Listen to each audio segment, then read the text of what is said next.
প্রায়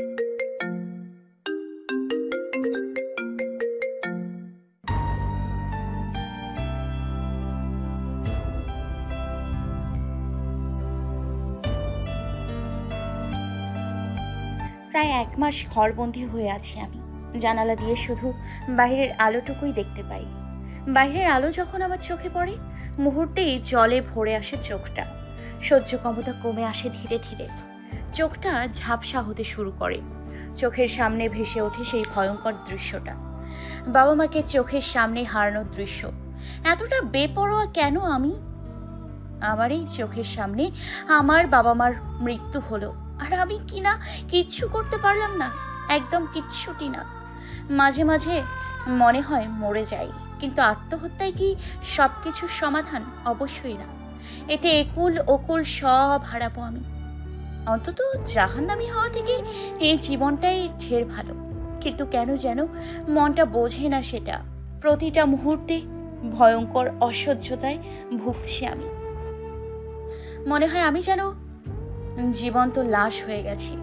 হঠাৎ দরজা ধাক্কানোর শব্দে ভাবনায় ছাদ পড়ে আমার। ধীর পায়ে এগিয়ে দরজা খুলতেই দেখলাম মামি দাঁড়িয়ে আছেন। তবে তিনি একা নন, একটা ছেলেও আছে তার সাথে। আমাকে দেখে মলিন হাসলো দুজনই। তাদের এমন হাসি দেখে বিরক্ত হচ্ছি খুব। এই ছেলেকে নিয়ে মামি কেন আমার কাছে এসছেন বুঝতে বেগ পেতে হলো আমার। কিছুটা রেগে মামিকে বললাম, তুমি কি আবার আমার জন্য ডক্টর এনেছো? আসলে আমি আর কোনো কথা শুনতে চাই না মা। শুধু শুধু এমন ডক্টর আনা বন্ধ করো। টাকা নষ্ট করে কোনো লাভ নেই। আমি যেমন আছি তেমনই থাকবো। প্রত্যেকটা ডক্টরের মতো এই ছেলেকেও চলে যেতে হবে। সো একে আগেই যেতে বলো, পরে অপমানিত হয়ে যেতে হবে। কথাগুলো একদমে বলে ফেললাম আমি। পরক্ষণেই ঠাস শব্দ করে দরজা লাগিয়ে দিলাম। এতে কিছুটা কষ্ট পান মামি। করুণ চোখে একবার ছেলেটার দিকে তাকালেন, নরম কণ্ঠে বললেন, আসলে রেয়ান, মেয়েটা একটু। আপনি চিন্তা করবেন না আন্টি, আমি মিস মরু মীরাকে ঠিক করব। বাট আমার একটা শর্ত আছে। কি শর্ত রেয়ান? ওনাকে দেখে মনে হচ্ছে ওনার সাথে যে ঘটনাটি ঘটেছে সেটা অনেক ভালোভাবে ওনার মস্তিষ্কে গেঁথে গেছে। ফলে সেই যন্ত্রণা সহ্য করতে করতে উনি বদমেজাজি হয়ে গেছেন। আমার প্রথমে ওনাকে হাসানো শেখাতে হবে। সো এটার জন্য হয়তো অনেক উল্টোপাল্টা কাজ করতে হবে আমার। আর এতে আপনি কোনো বাধা দিতে পারবেন না। চিন্তা করবেন না, কোনো বাজে বাজে কিংবা খারাপ কাজ করব না। আপনার ভাগনির জন্য যা ভালো হবে তাই করব। হ্যাঁ, এই ছেলেটাই পারবে আমার মেয়েকে ঠিক করতে। ঠিক আছে, তোমার শর্তে আমি রাজি, কিন্তু আমার মেয়েটা যেন সুস্থ হয়। নিশ্চিন্ত থাকুন। আচ্ছা, একটা কথা কি জিজ্ঞেস করতে পারি? বলো। আমি যতটুকু জানি মিস মীরা আপনার ভাগ্নি, কিন্তু আপনি ওনাকে মেয়ে বলছেন আর উনি আপনাকে মা। কেন বলুন তো? আসলে ওর বাবা মা মারা যাওয়ার পর ও আমাকেই মা ডাকা শুরু করে। তাছাড়া ও তো আমার মেয়ের মতোই, তাই না? অবশ্যই। রেয়ান কিছুক্ষণ তাকিয়ে তাকালেন মামির দিকে। মামির মুখের নুরানি ছাপটা স্পষ্ট বোঝা যাচ্ছে, যা তীক্ষ্ণ দৃষ্টিতে দেখছেন রেয়ান। পরক্ষণেই চোখ নামিয়ে নেন উনি। মামিকে বিদায় জানিয়ে বাসা থেকে বের হয়ে যান। রাস্তায় গিয়ে যেখানে আমার রুমের জানালা আছে তার ঠিক সামনে দাঁড়ান উনি। জানালার পাশের পাইপটার দিকে তাকিয়ে একবার চোখ বুলিয়ে নেন। পরক্ষণেই বাঁকা হেসে বলেন, আপনি কি মনে করেছেন আমাকে মিস মরুভূমি? আমি অন্যান্য ডক্টরদের মতো? যদি সেটা মনে করে থাকেন তাহলে আপনি ভুল। আজ পর্যন্ত অনেক পাগল ঠিক করেছি আমি, বাট আপনি আমার প্রথমে পাগল পেশেন্ট। আপনাকে তো একটু জ্বালানো চাই। কংগ্রাচুলেশনস মিস মরুভূমি। কালকে থেকে রোজ এই রেয়ানের সাথে দেখা হবে আপনার, আর আপনার রুমে যেতে আমার যাতায়াত স্থান হবে এই পাইপ। ভেবেই অমায়িক একটা হাসি দিলেন রেয়ান। টঙের দোকানে বসে বসে চা খাচ্ছে আবদ্ধ, দৃষ্টি স্কুলের গেটের দিকে। এতক্ষণ হয়ে গেছে স্কুল ছুটির, কিন্তু মেয়েটা এখনো আসছে না। তাহলে কি আজকে স্কুলে আসেনি সে? ভেবেই চায়ের কাপে চুমুক দেয় আবদ্ধ। এদিকে 10ম শ্রেণীর ছাত্রী দেখি ক্লান্ত শরীর নিয়ে স্কুল থেকে ধীর পায়ে বের হচ্ছে সে। স্কুল গেট পার হয়ে রাস্তায় আসতেই তার চোখ যায় পাশে থাকা টঙের দোকানে চা খাওয়ারত আবদ্ধের দিকে। সাথে সাথে থমকে যায় সে। ভয়ে রীতিমতো হাত পা কাঁপছে তার। পরক্ষণেই যত দ্রুত সম্ভব হাঁটা শুরু করে সে। কিছুতেই আবদ্ধের সাথে মুখোমুখি হতে চায় না দিঘি, কিন্তু সেটা কি আর হওয়ার। আবদ্ধ দিঘিকে দেখা মাত্রই চা রেখে দৌড়ে চলে আসে তার কাছে। দিঘির হাতটা শক্ত করে ধরে পাশাপাশি হাঁটতে শুরু করে। দিঘি হাত ছাড়াতে নিলে আরো শক্ত করে ধরে আবদ্ধ। কিছুক্ষণ নীরব থাকার পর দিঘি আমতা আমতা করে বলে ওঠে, আপনি কেন বারবার আমার স্কুলে আসেন? জানেন আপনাকে আর আমাকে নিয়ে সবাই কত কি বলে। আপনি আর আসবেন না প্লিজ। তুই বললেই হলো। হাত ছাড়ুন আমার। খেয়ে ফেলি, তাহলে মেবি ভালো হবে। থমকে গেল দিঘি। লোকটা এমন কেন? তার ভালো লাগে না এসব। সব সময় বাজে কথা বলে সে। হাতে ব্যথা পাচ্ছে তাই তো হাত দিঘি ছাড়তে বলেছে। দিঘি কিছুক্ষণ চুপ থেকে মনের সাহস জুগিয়ে নিল। বলল, দেখুন ভাইয়া, আমার হাতে ব্যথা পাচ্ছি, প্লিজ একটু হালকা করে ধরেন। আবদ্ধ হাতের বাঁধনটা একটু আলগা করলো। পরক্ষণেই আবার ছাঝালো কণ্ঠে দিঘিকে বলে উঠল, ওই, আমি তো ভাইয়া লাগি। অবশ্যই। রেগে গেল আবদ্ধ। অন্য হাত দিয়ে দিঘির গাল হালকা থাপ্পড় মারল সে। রাগী কণ্ঠে বলল, 100টা বাচ্চার মা বানানোর পরও বলিস আমি তোর ভাইয়া লাগি? ফাজিল মেয়ে কোথাকার। আরেকবার ভাইয়া বলবি তো তোর মুখের 32টা দাঁত ভেঙে দেবো। মাইন্ডেড। লজ্জায় মাথা নিচু করে ফেলে দিঘি। লোকটা এমন নাও করতে পারত। এভাবে কেউ মারে, তাও আবার রাস্তায়? রীতিমতো কান্না পাচ্ছে দিঘি, কিন্তু এতে বিন্দুমাত্র পাত্তা নেই আবদ্ধের। সে দিঘির হাত ধরে আপন মনে হাঁটছে, উদ্দেশ্য বাসায় পৌঁছে দিবে তাকে। হঠাৎ আবদ্ধের গান গাওয়ার আওয়াজ পায় দিঘি। আর চোখে একবার তাকিয়ে দেখে আবদ্ধ সামনে তাকিয়ে থেকেই গান গাইছে। কেন মেঘ আসে হৃদয় আকাশে, কেন মেঘ আসে হৃদয় আকাশে, তোমারে দেখিতে দেয় না। মোহমেঘে তোমারে দেখিতে দেয় না, মোহমেঘে তোমারে অন্ধ করে রাখে। তোমারে দেখিতে দেয় না, মাঝে মাঝে তবু দেখা পাই। চিরদিন কেন পাই না, মাঝে মাঝে তবু দেখা পাই। চিরদিন কেন পাই না। চুমু দে তো, কোথায় দিবি? গালে নাকি ঠোঁটে? এক মুহূর্তের জন্য থমকে গেল দিঘি। লোকটা এমন কেন? একদম নির্লজ্জ। আমারই বাসার সামনে দাঁড়িয়ে আমাকে চুমু দিতে বলছে। বেহায়া কথাকার। ইস, কথাগুলো যদি মনে মনে না বলে, আবদ্ধের মুখের উপর বলে দেওয়া যেত, তাহলে খুব ভালো লাগতো দিঘির। কিন্তু সে নিরুপায়। অনেক ভয় পায় সে আবদ্ধকে। এসব বলার সাহস মোটেই নেই তার। কোনো মতে আমতা আমতা করে বলে ওঠে, আমি আপনাকে চুমু দিতে পারবো না। ভ্রু কুচকে এলো আবদ্ধের। দিঘির হাতে ছোট্ট করে একটা চিমটি দিয়ে বলে উঠল, কি বললি? না মানে চুপ, একদম চুপ। এক্ষুনি গালে চুমু দে, না হলে আমি তোর ঠোঁটে চুমু দেবো, তাও আবার 20 থেকে 30 মিনিটের জন্য। দেখুন, এগুলো মোটেও ঠিক না। আপনি আমাকে এইভাবে জোর করতে পারেন না ভাইয়া। তোর সাহস তো দেখি অনেক বেড়ে গেছে। আবার ভাইয়া বলিস আমাকে? তোকে এক থাপ্পড় না দিলে হচ্ছে না। কথাটা শুনে চোখে পানি এসে গেল দিঘির। আবদ্ধ তার কাছে আসতেই সে কাঁদো কাঁদো কণ্ঠে বলে উঠল, প্লিজ আমাকে মারবেন না, আমি চুমু দিচ্ছি। তো তাড়াতাড়ি দে না, এভাবে দাঁড়িয়ে থাকার মানে কি? পরে তোর পরিবারের কেউ যদি আমাদের এখানে এভাবে দেখে, তাহলে তো কেলেঙ্কারি হয়ে যাবে।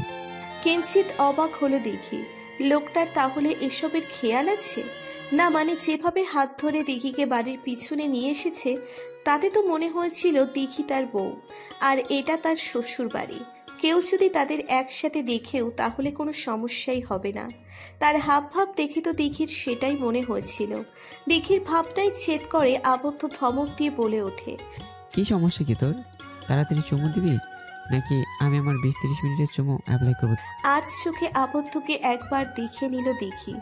আমতা আমতা করে বলে উঠল, চোখ বন্ধ করুন। বাঁকা হাসলো আবদ্ধ। দিঘির মুখের কাছে খানিকটা ঝুঁকে চোখ বন্ধ করে নিল সে। আর দিঘি, সে ব্যস্ত আবদ্ধের চেহারা দেখতে। এই প্রথম আবদ্ধের মুখশ্রী এতটা কাছাকাছি দেখছে সে। মানুষটা আসলে সুন্দর, একদম প্রেমে পড়ার মতো।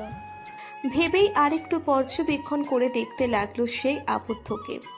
এদিকে সময় চলে যাচ্ছে, কিন্তু আবদ্ধ তার গালে কোনো ছোঁয়াই অনুভব করতে পারছে না।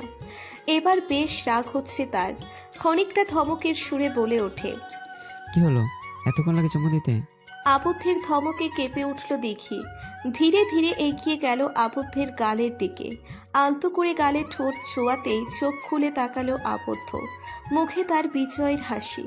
দেখি সরে আসতে নিলেই সে শক্ত করে জড়িয়ে ধরে তাকে।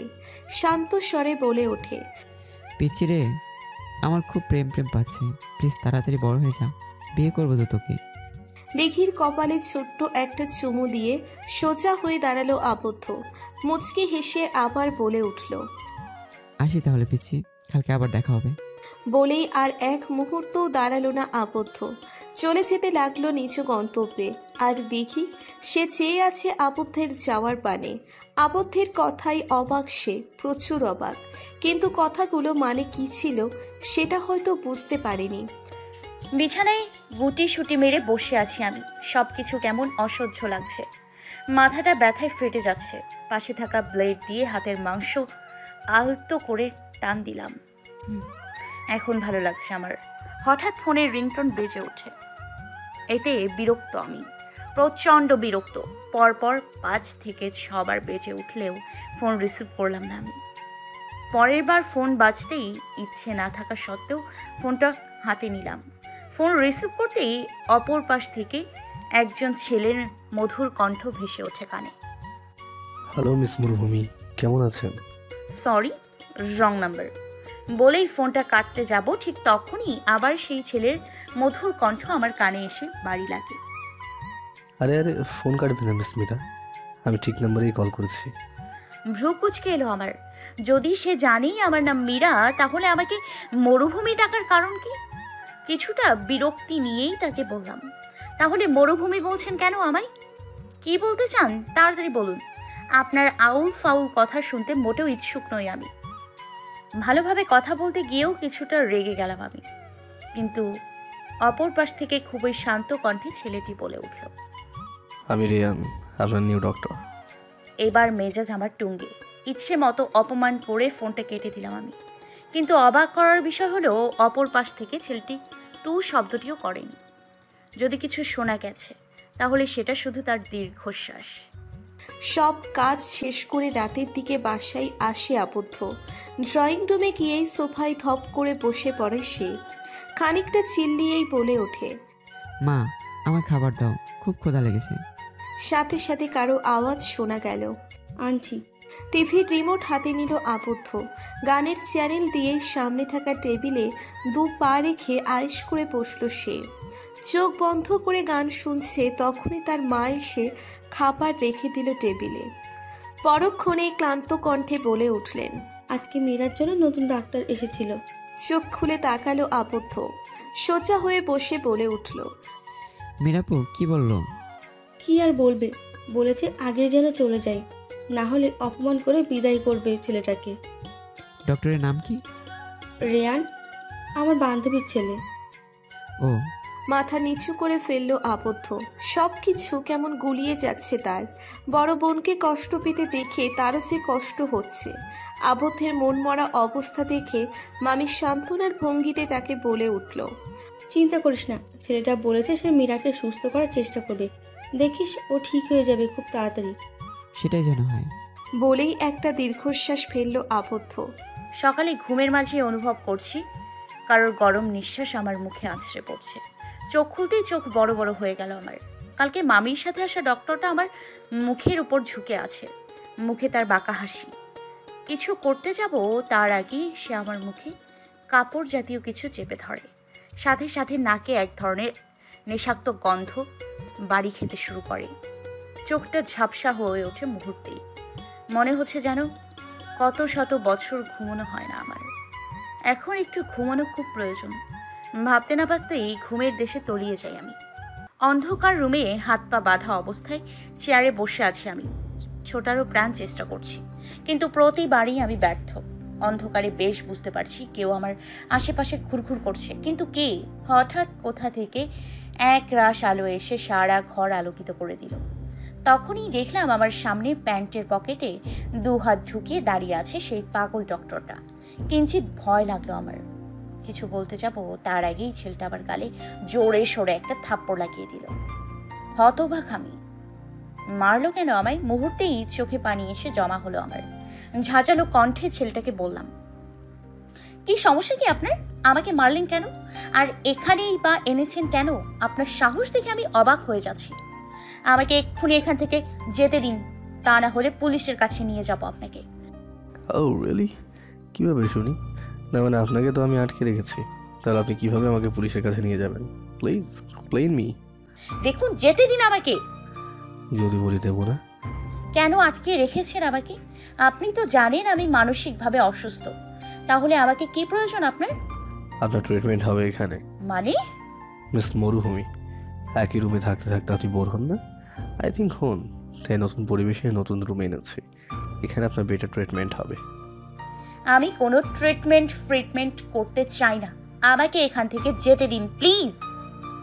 আবারও আমার গালে চড় মারলেন উনি, তবে এবার ধীরে মেরেছেন। কিন্তু আমার রাগ লাগছে, প্রচুর রাগ।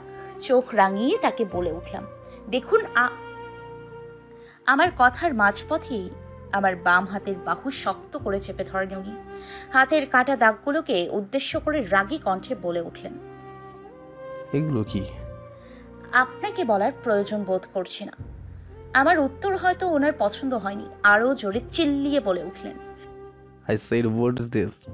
ভয়ে কাচুমাচু হয়ে গেলাম। এবার আমতা আমতা করে বলে উঠলাম, যখন বেশি অসহ্য লাগে তখন হাত ব্লেড দিয়ে একটু করে কেটে ফেলি। তীক্ষ্ণ দৃষ্টিতে আমার দিকে তাকালেন রেয়ান, পরক্ষণেই সোজা হয়ে দাঁড়িয়ে যান।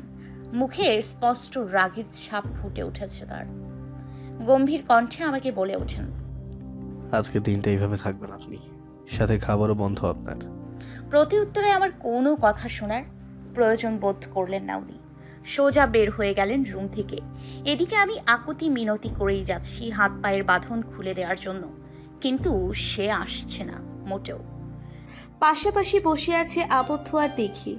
আবদ্ধের দৃষ্টি দিঘির দিকে আর দিঘির দৃষ্টি নিচের দিকে। চুপচাপ বসে আছে দুজনেই।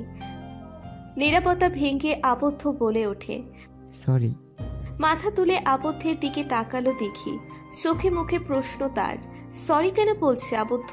দিঘির জানা মতে এমন কিছু তো হয়নি যেখানে সরি বলতে হবে। তাহলে দিঘিকে এভাবে তাকিয়ে থাকতে দেখে হাসলো আবদ্ধ। দিঘির গাল টেনে বলে উঠল, সরি রে পিচ্ছি, কালকে ওভাবে তোকে চুমু দিতে বাধ্য করেছি। আই প্রমিস তোকে কোনোদিন এগুলোর জন্য বাধ্য করবো না, আর তোকে ছুবো না বিয়ের আগ পর্যন্ত।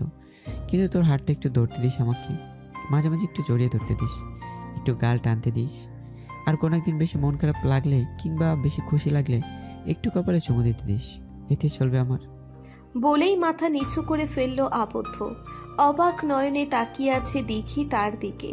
মানুষটা যতটা ভেবেছে ততটাও খারাপ নয়, ভালোই। কিন্তু আবদ্ধ যে তার জবাবের অপেক্ষায় আছে, এই মুহূর্তে দিঘি কি বলবে বুঝতে পারছে না। প্রসঙ্গ পাল্টানোর জন্য বলে উঠল, আজকে রুটিন দিয়েছে এসএসসি পরীক্ষার, কয়েকদিন পর আমার পরীক্ষা শুরু হবে। আবদ্ধের মুখে হাসি ফুটে উঠল। দিঘির গাল আবার টেনে বলল, বড় হয়ে গেছিস, তোর এখন বয়স কত? 17 চলে। ও, তার মানে কয়েকদিন পরে 18 হবে। যাক, বিয়েটা তাড়াতাড়ি করতে পারবো। মানে কাকে বিয়ে করবেন? তোকে বিয়ে করব, মাথা মোটা। আমি করব না। আবদ্ধের হাসি উবে গেল। একটা দীর্ঘশ্বাস ফেলে বলল, ভালোবাসি পিচ্ছি। প্রত্যুত্তর আর শোনা গেল না। মাথা নিচু করে বসে আছে সে। বিছানায় হেলান দিয়ে বসে আছি আমি। সামনে চেয়ারে বসে ঘুমিয়ে আছেন রিয়ান। আমাকে বলেছিলেন কালকে আর খাবার খেতে দেবেন না আমাকে, অথচ কিছুক্ষণ পর ঠিকই আমার জন্য খাবার নিয়ে এসছেন। ক্ষুধা থাকায় আমিও বিনা বাক্যে খাবার খেয়ে নিয়েছিলাম। পরে আর কিছু মনে নেই, হয়তো উনি খাবারে ঘুমের ঔষধ মিশিয়েছিলেন। সকালে ঘুম থেকে উঠতেই রেয়ানকে চেয়ারে এভাবে ঘুমিয়ে থাকতে দেখে আমি। কি নিষ্পাপ চেহারা এই ডক্টরের, একদম বিদেশিদের মতো সাদা, ব্রাউন চুল, চোখগুলো কালো না, কিছুটা সবুজ রঙের, সব মিলিয়ে সুন্দর। কিন্তু পরক্ষণেই মনে হলো এগুলো কি ভাবছি আমি। এই মানুষটা ভালো না, খুবই খারাপ। কিভাবে আমাকে এখানে নিয়ে এসছে সে, আল্লাহই জানে। এখন আবদ্ধ আর মামি কি করছে, ওদেরকে আমাকে নিয়ে চিন্তা হচ্ছে না? আমাকে এখান থেকে নিয়ে যাচ্ছে না কেন ওরা? আর কেনই বা আমাকে এখানে নিয়ে আসতে এই হিটলারকে পারমিশন দিয়েছে? রাগ লাগছে আমার, সব কিছু বিরক্তিকর, একদম অসহ্য। ভাবতে ভাবতেই হাতের বাঁধনটা একটু খোলার চেষ্টা করলাম আমি। আকম্বিকভাবে দড়িটা খুলেও গেল। এতে অবাক আমি, তবে অবাক হওয়া থেকেও বেশি খুশি লাগছে। তাড়াতাড়ি করে পায়ের বাঁধনগুলো খুলে ফেললাম। তারপর যেই না বিছানা থেকে নামতে যাব তখনই চোখ মেলে তাকান রেয়ান। কিছুটা ভয় পেয়ে যাই আমি, কাঁচুমাচু হয়ে আবার আগের মতো বসে পড়ি। এদিকে রেয়ান শান্ত দৃষ্টিতে তাকিয়ে আছেন আমার দিকে। ধীর পায়ে আমার কাছে এসে বসলেন উনি। টাইট করে দড়ি বাঁধার ফলে হাতে কালচে দাগ পড়ে গেছে আমার। সেখানে হাত বুলিয়ে দিচ্ছেন উনি। পরক্ষণে ড্রয়ার থেকে ফার্স্ট এড বক্স বের করে ঔষধ লাগিয়ে দিতে লাগলেন হাতে। কিছুক্ষণ চুপ থেকে গম্ভীর কণ্ঠে বলে উঠলেন, কালকের আঘাতের কথা মনে আছে আপনার? জি। হঠাৎই চিল্লিয়ে উঠলেন রেয়ান। সাহস কিভাবে হয় আপনার বিছানা থেকে নামার? ভ্রু কুচকে এলো আমার। আমি আবার বিছানা থেকে কখন নামতে দিচ্ছেন উনি? খানিকটা রেগেই বললাম, আপনি একটু বেশি বেশি করছেন না ডক্টর? আমাকে এভাবে বন্দি করার মানে কি? এটা কোন ধরনের treatment? This is my style. কথাটা এমনভাবে বললেন যে রাগ আরও বেড়ে গেল আমার। আমতা আমতা করে তার কথা কিছুটা ব্যঙ্গ করে বললাম আমি। এতে উনি চোখ ছোট ছোট করে তাকালেন আমার দিকে। দু গাল খুব শক্ত করে টেনে বলে উঠলেন, ছোট খুকি আবার আমাকে ভেঙায়? কত বড় সাহস! বলেই তৎক্ষণাৎ কোলে তুলে নিলেন আমায়। মুহূর্তেই চোখ দুটো বড় বড় হয়ে গেল আমার। জোরে জোরে চিল্লিয়ে বলে উঠলেন, আপনার সাহস কিভাবে হয় আমাকে কোলে নেওয়ার? বাজে লোক কোথাকার, নামান আমাকে। আমার কথা যেন তার কানে ঢুকলো না। আগের মতোই কোলে নিয়ে হাঁটছেন উনি। কিছুক্ষণ ছোটাছুটি পরে দেখলাম হিটলার ডক্টরটা আমাকে বাইরে নিয়ে যাচ্ছে। এতে অস্বস্তি হতে শুরু করলো আমার। মুহূর্তেই চোখ ঝাপসা হতে লাগলো। তীব্রভাবে মাথায় ব্যথা অনুভব হতে হতে একসময় চোখটা বন্ধ হয়ে গেল আমার। আবদ্ধ দিঘির হাত শক্ত করে ধরে সামনে থাকা সরু রাস্তায় হেঁটে যাচ্ছে। দিঘি মাথা নিচু করে আছে মাত্র। আবদ্ধ যে তার দিকে তাকিয়ে আছে এতে তার কোনো খেয়ালই নেই। আচ্ছা, মেয়েটা তো অবুঝ কেন? একটু কি আবদ্ধকে ভালোবাসতে চায় না?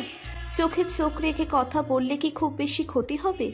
ভাবতেই ভিতর থেকে একটা দীর্ঘশ্বাস বেরিয়ে এলো আবদ্ধের। দিঘির হাত আরেকটু শক্ত করে ধরে বলে উঠল, পিচে আইসক্রিম খাবি? দিঘির জবাব দিল না। আগের মতোই মাথা নিচু করে আছে সে। আবদ্ধ আবার বলল, উত্তর দে, খাবি? মাথা ঝাঁকালো দিঘি, যার অর্থ খাবে সে। আবদ্ধ আইসক্রিম নিয়ে এলো। দুইজনে মিলে নদীর তীরে বসে খাচ্ছে আইসক্রিমগুলো। হঠাৎ দিঘি বলে উঠল, আচ্ছা, আপনার পুরো নাম কি? বিষম খেল আবদ্ধ। যাকে সে এত বছর ধরে ভালোবাসলো সেই তার নাম জানে না? অদ্ভুত। পরক্ষণে ভ্রু কুচকে বলল, তুই আমার নাম জানিস না? প্রতি উত্তরে দিঘি আমতা আমতা করে বলল, আসলে কখনো জিজ্ঞেস করা হয়নি। আচ্ছা বলুন না, আপনার নাম কি? আমার নাম আয়ান খান আবদ্ধ। এক মায়ের একমাত্র সন্তান। পরিবারে শুধু আমি, মা আর আমার খালাতো বোন থাকি। হায়ার এডুকেটেড, ভালো চাকরিও করি। কয়েকদিন পর তোর বাসায় আসবো বিয়ের প্রস্তাব নিয়ে। হাঁ করে তাকিয়ে আছে দিঘি আবদ্ধের দিকে। সে কি জানতে চেয়েছে আর আবদ্ধ তাকে কি বলেছে? ভাবতেই মাথা গুলিয়ে যাচ্ছে। পরপরই লজ্জা পেয়ে গেল সে। এই লোক সারাটা দিন এসব কথা বলে, বিয়ে আর ভালোবাসা, আর কিছু কি বলতে পারে না? ভেবেই আর চোখে একবার আবদ্ধকে দেখল সে। চোখ ফিরিয়ে নিল পর মুহূর্তেই। দিঘিকে বাসায় পৌঁছে দিয়েই নিজের বাসায় চলে যায় আবদ্ধ। আজকে আর অফিসে যাবে না সে। বাসায় গিয়ে প্রথমেই মামির রুমে চলে গেল আবদ্ধ। রুমে ঢুকতেই দেখে মামি কাপড় গোছাচ্ছেন। আবদ্ধ বিছানায় বসতেই মামি বলে উঠলেন, আজকে এত তাড়াতাড়ি এলি যে, অফিসে যাবি না? না। আচ্ছা, এখন এত কথা বলো না, খাবার দাও, ক্ষুধা লাগছে। নিচে আয়, দিচ্ছি। মিরাপু খাবার খেয়েছে? মামি কিছুক্ষণ চুপ থেকে দীর্ঘশ্বাস ফেলে বলে উঠলেন, ও নেই এখানে আবদ্ধ। মানে? আসলে ওর নতুন ডক্টর আছে না, সে ওকে নিয়ে গেছে। আমাকে বলল এক ঘরে থাকতে থাকতে হয়তো মীরা আর অসুস্থ হয়ে যাবে, তাই অন্য জায়গায় ট্রিটমেন্ট করবে ওর। কিন্তু কোথায়? বলল তো চট্টগ্রাম, রাঙামাটিতে। ও আচ্ছা, ছেলেটা কি বিশ্বাস করার যোগ্য? ওভাবে মিরাপুকে ওই ছেলেটার সাথে একা পাঠানো কি ঠিক হলো? আমার মতে তো না। চিন্তা করিস না, ও আমার ফ্রেন্ডের ছেলে, যথেষ্ট বিশ্বস্ত, তাছাড়া নম্র ভদ্র। কিন্তু তাও। আর কথা বাড়াস না আবদ্ধ, নিচে খেতে আয়, দেখিস আল্লাহ সব ঠিক করে দেবেন। আবদ্ধ আর কিছু বলল না, চুপচাপ খেতে চলে গেল নিচে। ট্রেনের কেবিনে বসে আছি আমি। পাশে বসে আছেন রেয়ান। মন মেজাজ কিছুই ভালো নেই আমার। ট্রেনের জানালা দিয়ে মানুষজন দেখা যাচ্ছে, যা আরও অসহ্যকর লাগছে আমার কাছে। তবে বাইরের মৃদু মৃদু বাতাসে ভালো লাগছে, কিন্তু এই ভালো লাগাটা থেকে অসহ্য লাগাটাই আমার জন্য এখন মুখ্য। এই বাহিরের দৃশ্য আর মানুষজনকে দেখে বারবার অতীতের কথা মনে পড়ছে। কি হতো যদি বাবা মাকে নিয়ে শপিংয়ে যাওয়ার জেদ না ধরতাম? তাহলে তো অ্যাক্সিডেন্টটা হতো না, আর না আমি মানুষের আসল রূপ জানতাম। আমার এখনও স্পষ্ট মনে আছে, বাবা মার নিথর দেহ পড়েছিল রাস্তায়, একটা মানুষও আসেনি আমাদের সাহায্য করতে, বরং কিভাবে দুটো মানুষের মৃত্যু হয় তার তামাশা দেখছিল। না, আর ভাবতে পারছি না। বুকের কষ্টটা ক্রমশই বেড়ে যাচ্ছে, চোখে জ্বালা করছে খুব।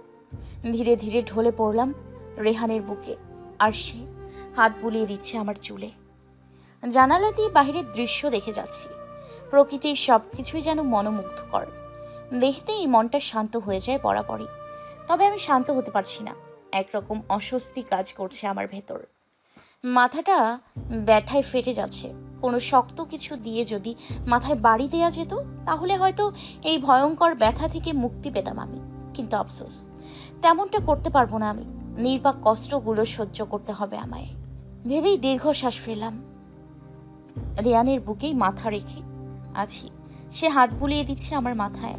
আমাদের সামনেই এক দম্পতি বসে আছেন, দেখে মনে হচ্ছে কয়েকদিন হলো বিয়ের। অনেক যত্ন নিচ্ছেন দুজন দুজনের। হঠাৎ সামনে থাকা ছেলেটি রিয়ানকে উদ্দেশ্য করে বলে উঠল, ভাবি কি অসুস্থ ভাইয়া? কথাগুলো শুনে দুজন দুজনের দিকে তাকালাম। গলা দিয়ে কথা বের হচ্ছে না আমার, কেমন যেন শুকিয়ে গেছে ভেতরটা।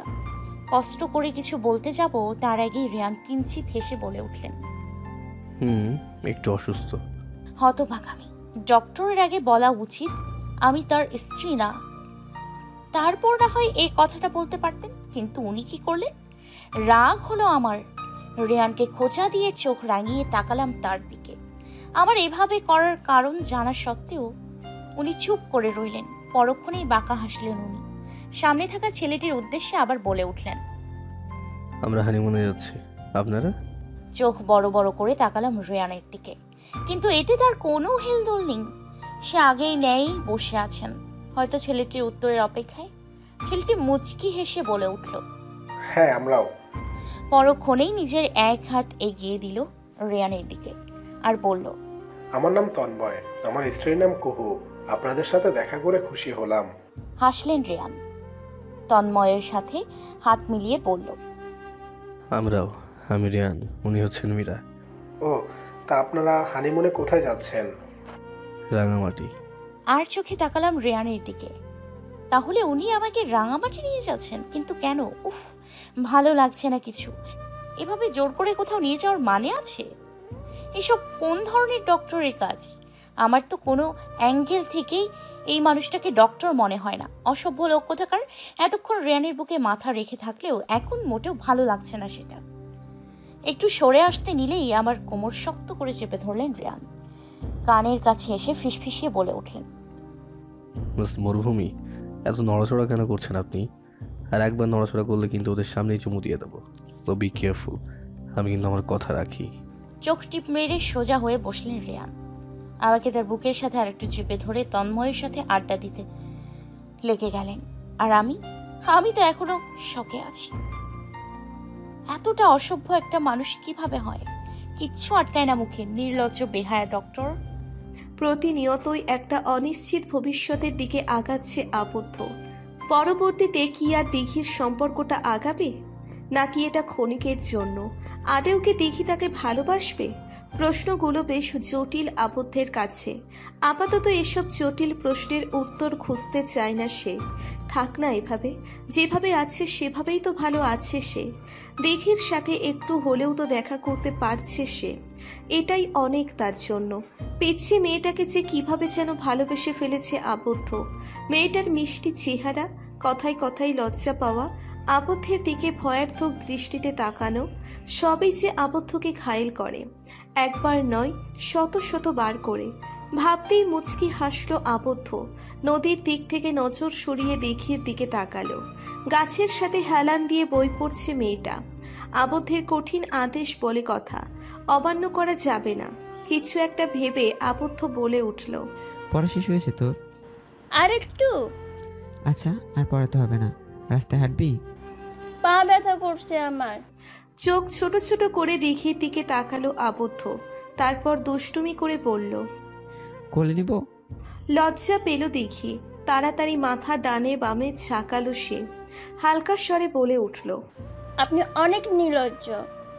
জোরে জোরে হেসে উঠল আবদ্ধ, দিঘির গাল টেনে বলে উঠল। তাই নাকি বেচি?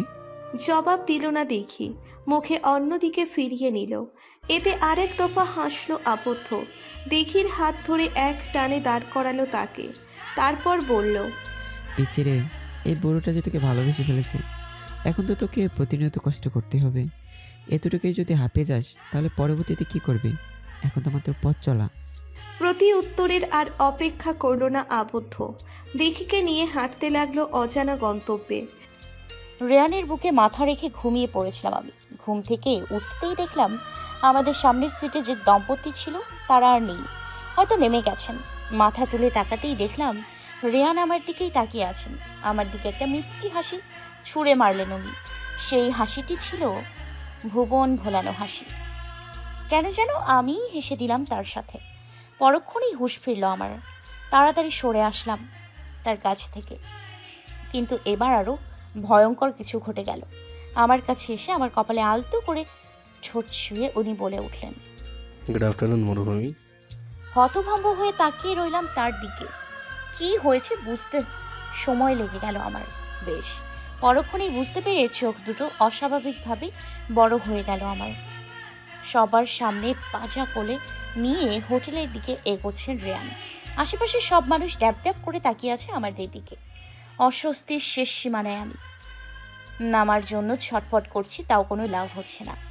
এবার অনেকটা রেগেই গেলাম। রেয়ানের চুল শক্ত করে টেনে বলে উঠলাম, সমস্যা কি আপনার? এভাবে কোলে নিয়েছেন কেন আমায়? বেশরম লোক কোথাকার। রেয়ান কোনো কিছু বললেন না, শুধু একবার আমার দিকে আর চোখে তাকিয়েছিলেন মাত্র। বুঝতে পারছি না এতটা অসভ্য মানুষ কিভাবে হয়। আমি কি ল্যাংড়া? আমাকে কোলে নেয়ার কি আছে? আমি তো নিজেই হাঁটতে পারবো, তাই না?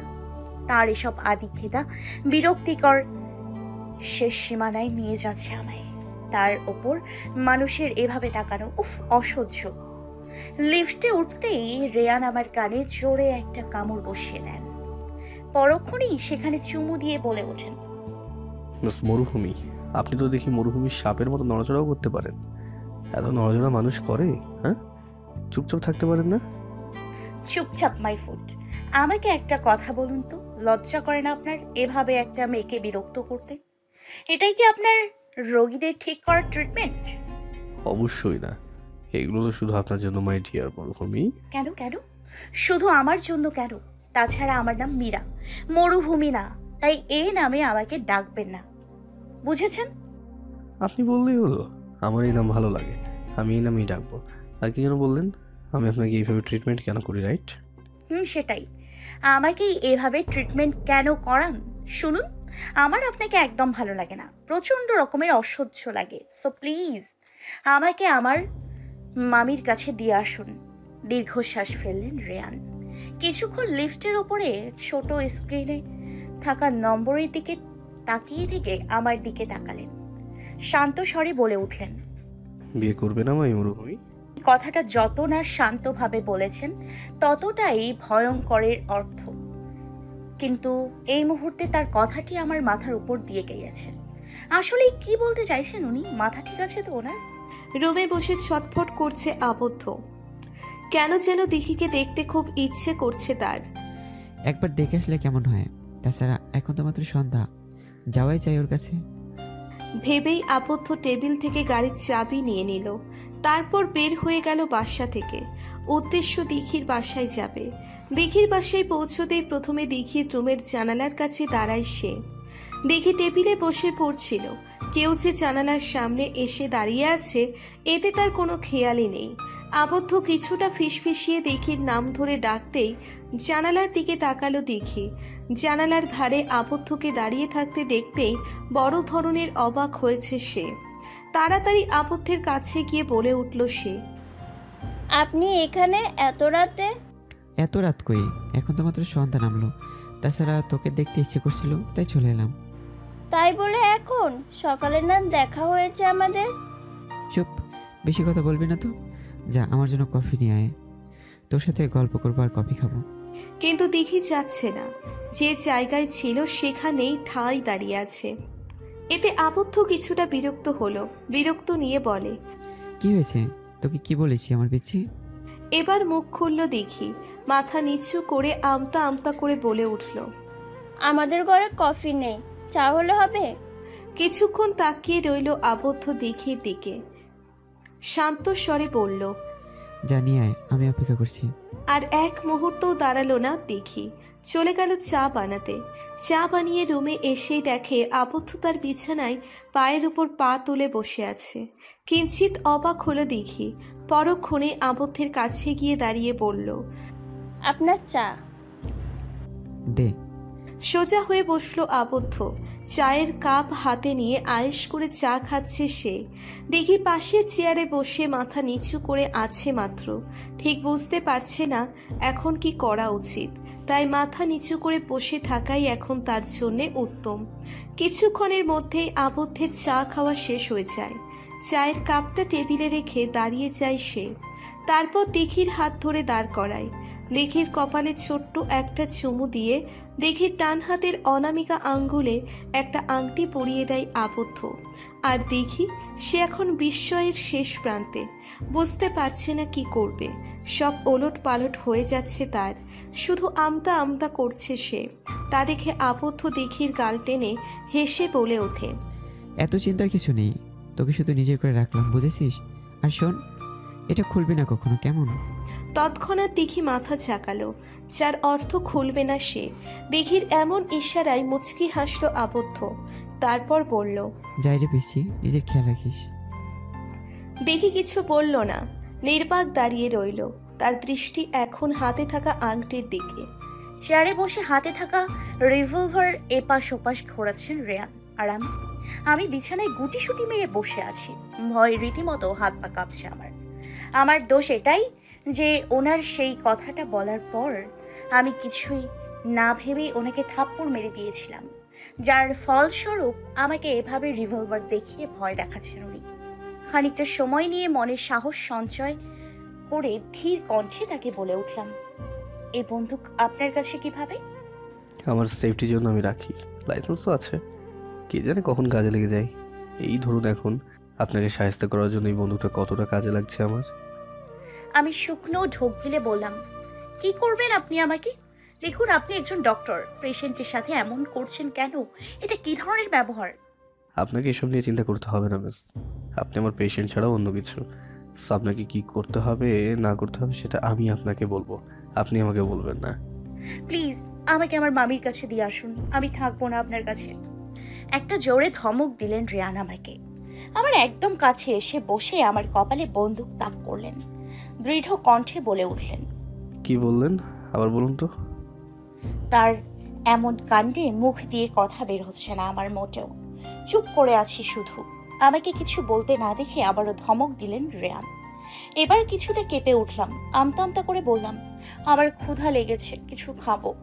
রেয়ান আবার কপাল থেকে বন্দুক সরিয়ে শান্ত স্বরে বলে উঠলেন, ফ্রেশ হয়ে নিন, আমি আমার রুম থেকে ফ্রেশ হয়ে আসছি, তারপর খাবার নিয়ে আসবো। কিছু বললাম না আমি। এদিকে রেয়ান এক পা দু পা এগিয়ে দাঁড়িয়ে যান, পেছনে ফিরে আবার বলে উঠলেন, ভাববেন না যে ছেড়ে দিয়েছি আপনাকে, শাস্তি এখনো বাকি আছে আপনার। খাবার আনছি, আমাকে খাইয়ে দেবেন আর নিজেও খাবেন, এটাই আপনার শাস্তি। বলেই চলে গেলেন উনি। রেয়ান যেতেই যেন হাঁফ ছেড়ে বাঁচলাম। তবে সবকিছু অসহ্য লাগছে, মাথায় চিনচিন ব্যথা করছে সেই কখন থেকে। এখন তো মনে হচ্ছে যে কোনো মুহূর্তেই ঘুমিয়ে পড়বো আমি। কিছু ভালো লাগছে না আমার। এই রুমের সব জায়গায় আলো আর আলো, আগের রুমের মতো অন্ধকার নয়। ইচ্ছে করছে দৌড়ে মামির কাছে চলে যাই, দরজা আটকে রুমের ভেতর বসে থাকি শুধু, যেখানে না আছে এমন কলরব আলো আর না আছে বিভিন্ন রূপের মানুষের আনাগোনা। হাত দুটো শক্ত করে চেপে ধরে ওয়াশরুমের দরজার আমাকে সামনে দাঁড় করান রেয়ান। হাতে একটা প্যাকেট ধরিয়ে গম্ভীর কণ্ঠে বলে ওঠেন, 5 মিনিটের ভেতরে চেঞ্জ করে আসো। কেন? আমরা এখন বাইরে যাব তাই। আমি যাব না আপনি বাধ্য। এখন। বেশি কথা বলবেন না মিস মরুভূমি, বেশি কথা বলা আমার পছন্দ নয়। এক বাক্যে যা বলবো তা করবেন, না হলে কথায় কথায় রিভলভারটা বের করতে বাধ্য হব। আপনি আমাকে ভয় দেখাচ্ছেন? রেহান ভ্রু কুচকে বললেন। কোনো সন্দেহ? আমি আর কিছু বললাম না। ওনার সাথে কথা বলাটাও সময় নষ্টের কাতারে পড়ে। কেন যেন সহ্য হয় না ওনাকে আমার, অতিরিক্ত অসভ্য মানুষটা। নির্বাকভাবে চলে গেলাম ওয়াশরুমে। প্যাকেট খুলতেই দেখলাম একটা সাদা রঙের গাউন, সাথে হিজাবের ওড়না। কিছুক্ষণ সেগুলোর দিকে তাকিয়ে থেকে রেডি হতে লাগলাম আমি। ওয়াশরুম থেকে বের হতেই দেখলাম রেয়ান আগেই রেডি হয়ে বসে আছেন বিছানায়। গেমস খেলছে সে। আমাকে দেখেই বসা থেকে উঠে দাঁড়ালেন উনি। এক পলক আমার দিকে তাকিয়ে আবার মুখ ফিরিয়ে নিয়ে বললেন, রেডি তাহলে যাওয়া যাক। আমরা কোথায় যাব? সে না হয় গিয়েই দেখবে, এখন আর কোনো কথা না। মেজাজ খারাপ হচ্ছে আমার। অবাক আমি। মেজাজ খারাপ হওয়ার কথা আমার, সেটা না হয়ে উল্টো ওনার মেজাজ খারাপ হচ্ছে কেন? ওনার এসব আচরণ দেখে বরাবরই রাগ হয় আমার, এখনো তাই হচ্ছে। তবে নিজেকে সামলে নিলাম। কিছু বলতে যাব তার আগেই আমার এক হাত শক্ত করে চেপে ধরেন উনি। তারপর নিয়ে যেতে লাগলেন বাইরের দিকে। আজকে দেখির সাথে দেখা করতে পারিনি আবদ্ধ। হঠাৎই একরাশ কাজ এসে তার মাথায় চেপে বসেছে। শ্বাস নেওয়ারও সুযোগ নেই তার। সেখানে দেখির সাথে দেখা করতে যাওয়া তো পরের ব্যাপার, তবে মনটা যে মানছে না। পিচ্চিটাকে দেখতে ইচ্ছে করছে খুব, আবার কাজ ফেলেও যেতে পারছে না সে। আপাতত দেখির কথা বাদ দিয়ে কাজে মন দেওয়া দরকার। অনেক লস হয়ে গেছে ইতিমধ্যে আবদ্ধের।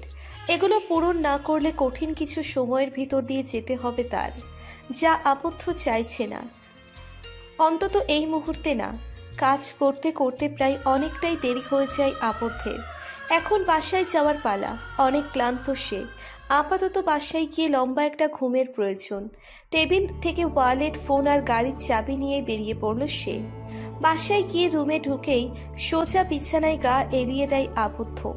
ক্লান্তিতে চোখ মেলে তাকানো দায়ী হয়ে পড়েছে। কিছুক্ষণ চোখ বন্ধ রেখে উঠে বসে সে। ফোন হাতে নিতেই দেখে ফোন বন্ধ। একবার টাইম দেখা উচিত, তাই ঘড়ির দিকে তাকালো। রাত 1টা ছুঁই ছুঁই। তৎক্ষণাৎ দাঁড়িয়ে গেল সে। ফোন চার্জে দিয়ে চলে গেল ফ্রেশ হতে। বিছানায় গুটিসুটি হয়ে ঘুমিয়ে আছি আমি। আমার মাথায় হাত বুলিয়ে দিচ্ছে রেয়ান। কেমন একটা ভয় কাজ করছে তার মধ্যে। বারবার মনের দরজায় ভয় জিনিসটা কড়া দিচ্ছে। আচ্ছা, মরুভূমি কি পারবে এই মানসিক চাপ থেকে মুক্তি পেতে? আমি কি পারবো তাকে এসব থেকে বের করতে? প্রশ্নগুলো সারাক্ষণই মাথায় ঘুরঘুর করে রেয়ানের। সে তো মন প্রাণ দিয়ে চেষ্টা করছে আমাকে ঠিক করার। আমাকে এখানে এজন্যই তো এনেছে সে, যেন বিশুদ্ধ বাতাসে মিলিয়ে যেতে পারি আমি, প্রাণ ভরে যেন নিঃশ্বাস নিতে পারি, অতীতকে ফেলে বর্তমান নিয়ে বাঁচি। আজকে সেটা শুরুই করেছিল সে। ভেবেছিল রাঙামাটির সবচেয়ে সুন্দর জায়গায় ঘুরিয়ে আনবে আমায়, এতে হয়তো আমার মন ভালো হয়ে যাবে। কিন্তু আফসোস, সেটা আর হয়নি। বাইরে নিয়ে যাওয়ার কিছুক্ষণের মধ্যেই আমি অজ্ঞান হয়ে পড়ি। কারণটা রেয়ানের অজানা নয়। একেবারে শাওয়ার নিয়েই বের হয় আবদ্ধ। চুল এক হাত দিয়ে ছাড়তে ছাড়তে এগিয়ে যায় ফোনের দিকে। ফোন হাতে নিয়ে চালু করতেই তার কানে এসে বাড়ি খায় অনেকগুলো টং টাং শব্দ, যার কারণ মূলত দেখির বাবার নাম্বার থেকে অনেকগুলো কল আর মেসেজ। আবদ্ধ মেসেজ ওপেন করে সেটা পড়তেই তার যেন প্রাণ চাই অবস্থা। মনের মধ্যে অসংখ্য প্রশ্ন করা নাড়ছে। তবে কি সে চিরদিনের জন্য দিঘিকে হারিয়ে ফেলবে? না, এমন কেন হবে? কিছুতেই আবদ্ধ দিঘিকে ছাড়বে না, আজীবন নিজের সাথে মিশিয়ে রাখবে তাকে। ভাবতে ভাবতেই টেবিল থেকে গাড়ির চাবিটা নিয়ে নিল আবদ্ধ। আলমারি থেকে একটা টি শার্ট নিয়ে সেটা পরতে পরতে হন্ততন্ত হয়ে বেরিয়ে গেল বাসা থেকে। দিঘির এঙ্গেজমেন্ট হয়েছে আজকে। স্কুল থেকে আসতেই তার মা বাবা জোর করে তাকে এমনটা করতে। এসএসসি পরীক্ষা শেষ হতেই দিঘিকে বিয়ে করে নিয়ে যাবে তারা। এমতো অবস্থায় দিঘি কি করবে বুঝতে পারছিল না। সে এত তাড়াতাড়ি বিয়ে করবে না, আরও পড়তে চায় সে। যদি এমন হতো বিয়ের পরেও তারা তাকে পড়তে দিত, তাহলে দেখি সেটা মেনে নিত। কিন্তু এমনটা করতে পারবে না সে, এতে কঠোর নিষেধ পাত্রপক্ষের। তারা আগেই সাফ সাফ মানা করে দিয়েছে। উপায় না পেয়ে দেখি নিজের বাবার ফোন দিয়ে আবদ্ধের নাম্বারে কল দেয়। কিন্তু আবদ্ধ ফোন সুইচ অফ দেখে মেসেজ করে দেখি। প্রায় সময়ই আবদ্ধ দিঘির বাবার নাম্বারে দিঘির স্যার হিসেবে পরিচয় দিয়ে তার সাথে কথা বলতো, তাই আবদ্ধের নাম্বারটা দিঘির বাবার ফোনে অনেক আগে থেকেই সেভ ছিল। পায়ের উপর পা তুলে বিছানায় বসে আছে আবদ্ধ। রাগে তার পুরো মুখশ্রী লাল হয়ে গেছে, বিশেষ করে চোখ দুটো। আবদ্ধের এমন রূপে দিঘি ভয় পাচ্ছে প্রচুর। মাথা নিচু করে চেয়ারে বসে আছে সে, মুখ দিয়ে একটি কথাও বের হচ্ছে না তার। বারবার ভয় জেগে বসছে মনের ভিতর। এদিকে আবদ্ধ রাগে ফুঁসছে, কোনো রকমেই নিজেকে শান্ত রাখতে পারছে না। কিছুটা ধমকের সুরেই দিঘিকে বলে ওঠে সে, তোর বাপের সাহস কিভাবে হয় এগুলো করার? ওই বেটা যদি আমার অবশিষ্ট না হতো, আই শোয়েব মেরে ফেলতাম ওই লোককে। এতটুকু বলে থেমে গেল আবদ্ধ।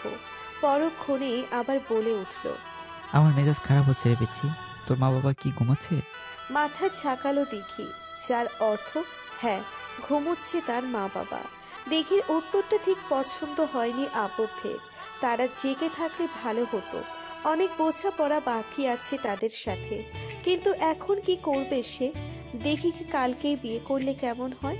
পরক্ষণেই মনে হলো, না, বাচ্চা একটা মেয়ে, একে বিয়ে করলে কিভাবে কি হবে? তার উপর পড়ালেখার উপরও হয়তো বিশেষভাবে প্রভাব পড়বে। কিন্তু হাতে হাত ধরে বসে থাকলেও তো হবে না। উফ, এসব চিন্তায় মাথা ফেটে যাচ্ছে তার।